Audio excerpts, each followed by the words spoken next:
भूमिका असेल ती मनोज घेतील त्या संदर्भामध्ये मी बोलू शकतो. कोर्टानं असं म्हटलंय आंदोलनाला परवानगी नसेल तर हे सगळं बेकायदेशीर आहे, मैदान खाली करा.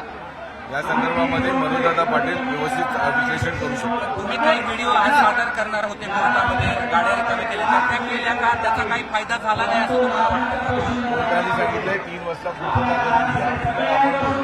कोर्टानं म्हटलंय 3 वाजेपर्यंत मुंबई खाली करा. म्हणजे आता आपण आंदोलकांना आवाहन करणार का?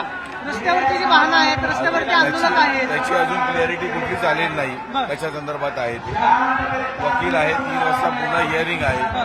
ज्या पूर्तता कालच्या बाकी आहे त्या पूर्तता करून आपण पुन्हा कोर्टासमोर जाऊ. कोर्टानं जर कदाचित तुमच्या विरोधात निकाल दिला तर तुमच्याकडून अपेक्षा आहे शेवटचा पर्याय काय तुमच्यासाठी? मनोजदादा त्या संदर्भामध्ये निर्णय घेतील तो आम्हाला मान्य. कोर्टानं असं म्हटलं राज्य सरकारला तुम्ही लवकरात लवकर आम्ही निर्देश देतोय की याची अंमलबजावणी करा. राज्य सरकारवरती सुद्धा आम्ही नाखुश आहोत असं कोर्टानं टिप्पणी केली.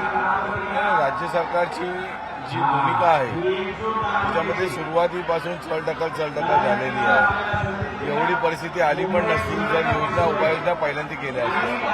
आता परिस्थिती ती नाही आहे. आता परिस्थिती ही आहे कोर्टाचे निर्देश पाळून त्या पूर्तता कशा करता येतील.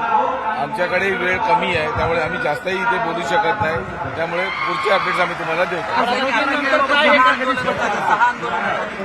अशी वेळ आली आहे, मुंबईत अशी वेळ कुणामुळे आली असं तुम्हाला वाटतं? प्रशासनाकडून बघा विचारा. नाही, पण आंदोलकांनी काही रस्त्यावर प्रशासनाकडनं गाड्या आल्या त्याच्या ही वेळ आली की गाड्या मुंबईमध्ये आल्या कशा, गाड्या कशा पुढे आल्या, पाणी कुठे होतं, महानगरपालिका सुरुवातीला कुठे होती, या सर्व गोष्टी त्याच्यामध्ये आहे. आणि त्यामुळे काय झालेल्या त्यात पुन्हा पडणारा धोधो पाऊस जो 3 दिवस पाऊस पडत होता त्याच्यामधलं पियाला पाणी नव्हतं.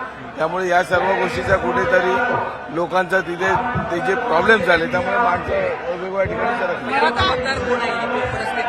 आताच्या परिस्थितीमध्ये कुणावरती जबाबदारी टाकण्यापेक्षा जे आहे ते सुधारण्याच्या मागे आम्ही आहोत. आता किती वेळा भूमिका स्पष्ट करावी? 3 वाजता आमचे वकील पुन्हा येतील. त्याच्या अगोदर जे काही निकाल द्यायचे पुन्हा बोला ते आम्ही सांगू.